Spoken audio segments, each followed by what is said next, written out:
Picture this. You're a Nintendo Switch owner in 2018, blissfully enjoying the luxuries of console gaming on the go. One day, you decide to turn on your Nintendo Switch to play some games, and you see this new icon at the bottom left of your screen. It's so vibrant compared to the other icons, as if it's beckoning you to come and see what it has to offer. You click on it and, well, you don't think too much of it at the time, but unbeknownst to you, how you play the Nintendo Switch is about to change forever.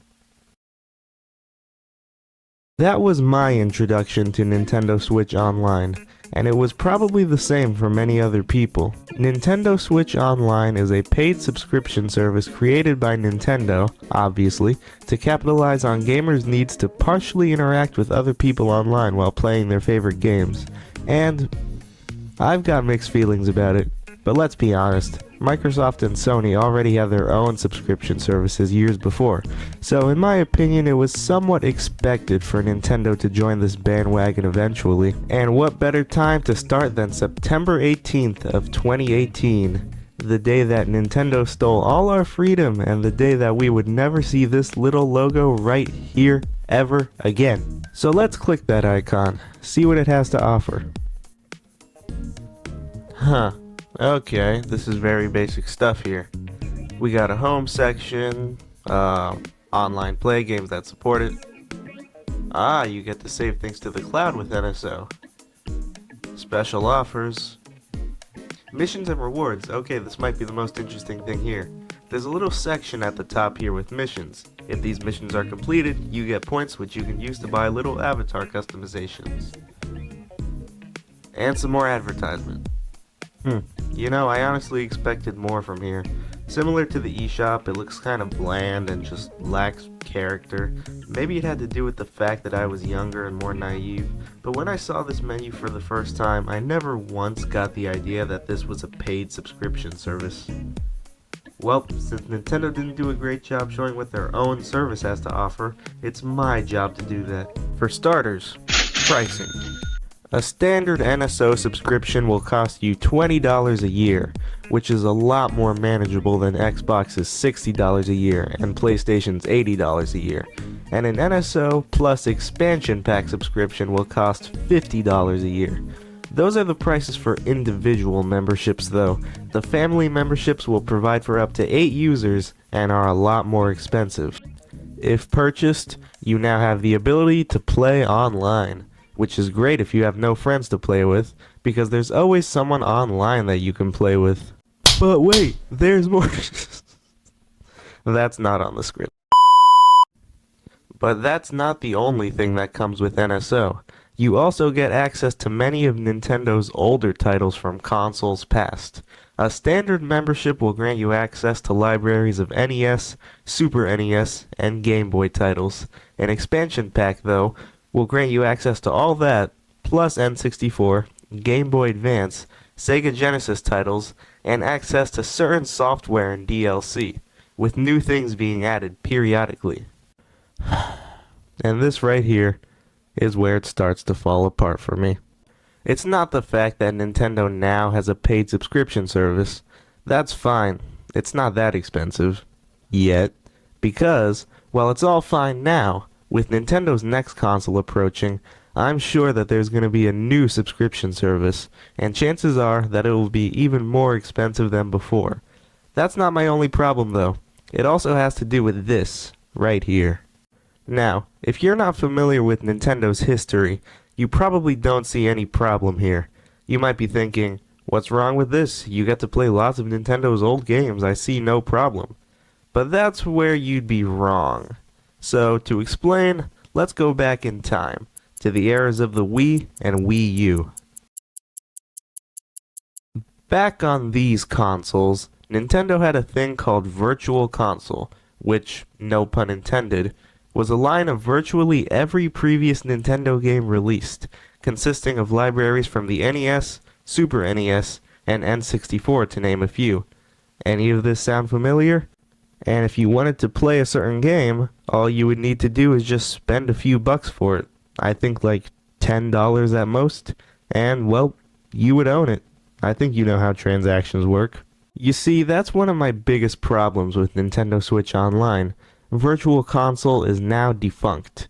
Now, instead of paying for and owning these games, you have to pay $20 to $50 a year to play games that you don't even own. You just are able to use them? But it doesn't quite end there. I said that the expansion pack grants you access to certain DLC, right? Well, all that DLC is available outside of the expansion pack. Just head to the Nintendo eShop and it's all right there, waiting to be purchased, without the need for a membership.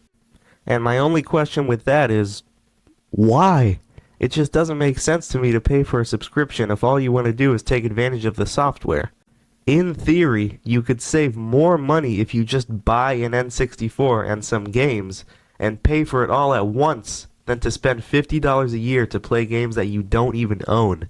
Nintendo, please bring Virtual Console back. But as much as I hate to say it, chances are they won't. Why? Because this is more profitable for them.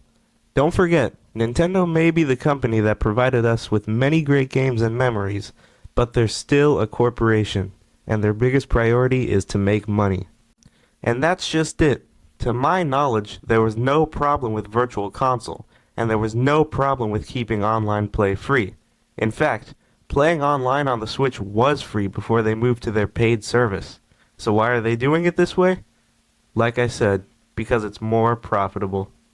But Nintendo Switch Online isn't all bad.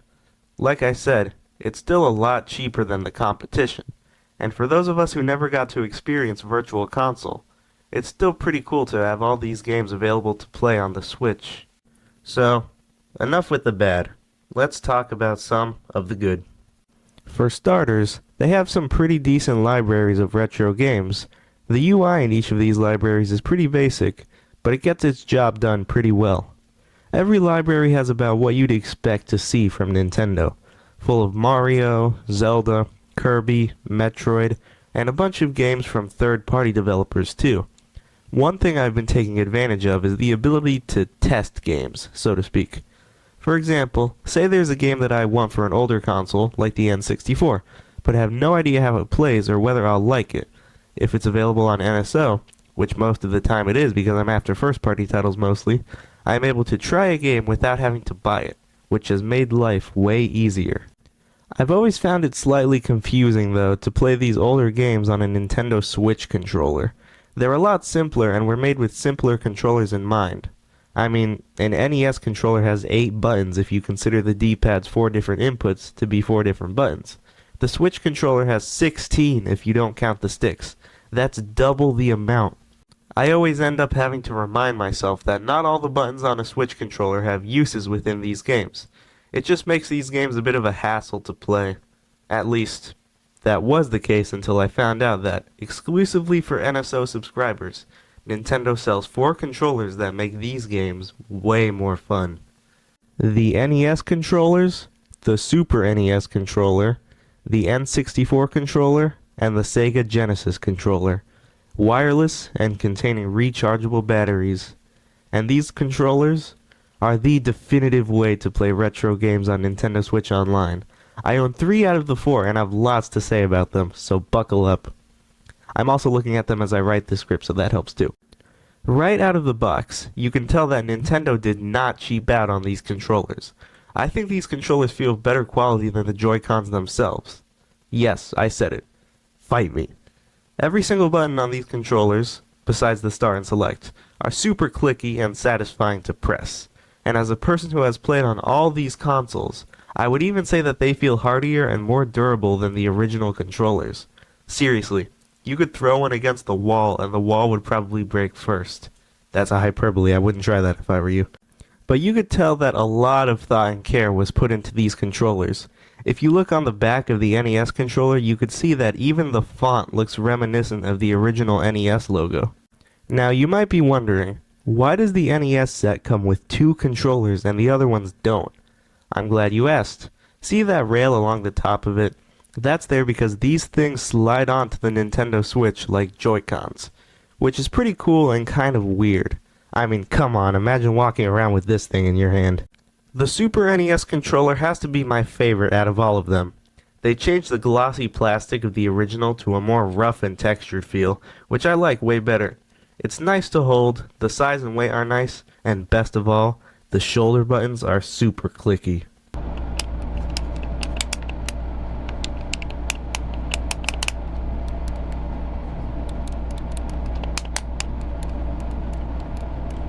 And of course, we can't forget about the big guy, the Nintendo 64 controller.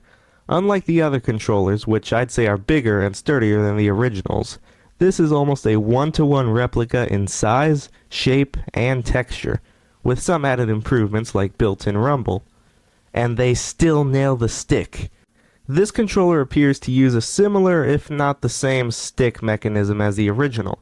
Sure, it means it'll wear faster over time, but I really like it. It feels and sounds very mechanical as you hear the pieces rub against each other inside. And of course, classic N64 logo, you can't go wrong with that. So, yeah, those are about all the random thoughts I have on Nintendo Switch Online. And well, for what it is, it's not bad. All things considered, it has something going for it. And I'm looking forward to seeing what's next for NSO, or whatever Nintendo calls their next paid service. This was never meant to be a review or anything. I make these videos simply to share my thoughts on different topics. But if this video had you considering whether you should pay for it or not, here's my advice. Don't buy the expansion pack, it's not worth it. But for the standard subscription, I'd say yes, go for it. For $20 a year, it's a pretty good deal. So, yep, now I guess all that's left to do is highlight some of my favorite games. Super Mario Bros. This game is always going to have a place in people's hearts, including mine. Super Mario Bros. 3, arguably the best game in the original trilogy, and the NES controller makes it way better. Punch-Out! This game has a small learning curve and is a fun time killer. Tetris. Nuff said. Mario Land. Nuff said. Super Mario World. Yoshi. F-Zero. A solid start to a great Nintendo series. And they haven't made a new one since 2003. Super Metroid, an excellent title in the Metroid series and some people's favorite. F-Zero Maximum Velocity, basically the original but on GBA, and controls worse. And last but certainly not least, Metroid Fusion X. And there you go, that's all I have to say. Thanks for watching. Never forget that Jesus loves you, and see you in the next one. Now, get out of here. Go do something you actually enjoy.